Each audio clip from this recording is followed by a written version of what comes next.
හදන්න පුළුවන් දේවල් තියෙනවා බැරි දේවල් තියෙනවානේ. මම කියනවා ඕක හදන්න බැරි දෙයක් කියලා. ක්‍රිකට් එක ලංකාවේ ක්‍රිකට් බෑ.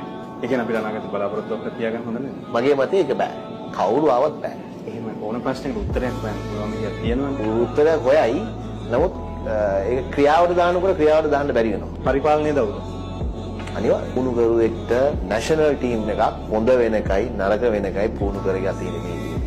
කාගේ තීරණයක්? ප්ලේයර්ස්ලාගේ අතින්. ඒ කියන්නේ මේ ඉන්න ටීම් එක කියන්න ඕනේ මේ තත්ත්වෙට. ඔව්. පුහුණු කරුවට මොනවත් කරන්න බෑ. මට ඇවිල්ලා දුෂ්කරව දාන්න කියලා දෙන්න පුළුවන්ද? සංගක්කාරට ගාන විදියට කියලා දෙන්න පුළුවන්ද? බෑ. දක්ෂතාව තියෙන එක්කෙනෙක් තමයි එතනට යන්න ඕනේ. ආයෙ එතන පුහුණු වෙන්න දෙයක් නෑ. එතන පුහුණු වෙන්න දෙයක් නෑ. ඒ කියන්නේ මෑන් මැනේජ්මන්ට් මෙතන තියෙන්නේ. හොඳ මැනේජින් කෙනෙක් හොඳ පුහුණු කරන දෙයක් වෙන්න පුළුවන්. රවි ශාස්ත්‍රී ක්‍රිකට් ජාල තිබ්බට යා මෑන් මැනේජ්මන්ට්. එයා ගිහිල්ලා ටෙක්නික් කියලා දෙන්න විරාට් කොහ්ලිට. මේම ගහන්න කියලා. මට වගේ බැයිද මේ පරිපාලනයට තනතුරකට එන්න කැමැත්තක් නැද්ද දේශපාලනය වගේම? මම කියන්නේ සාමාන්‍යයෙන් මම දැන් කොළඹෙන් ඡන්දය ඉල්ලුවොත් මම දිනයි. ක්‍රිකට් බෝඩේ ඡන්දය ඉල්ලුවොත් මම පරදිනවා. ඒක තමයි ප්‍රශ්නේ. කියන්නේ මට එක ඡන්දයක් හම්බෙන්නේ ෂුවර් නෑ මට.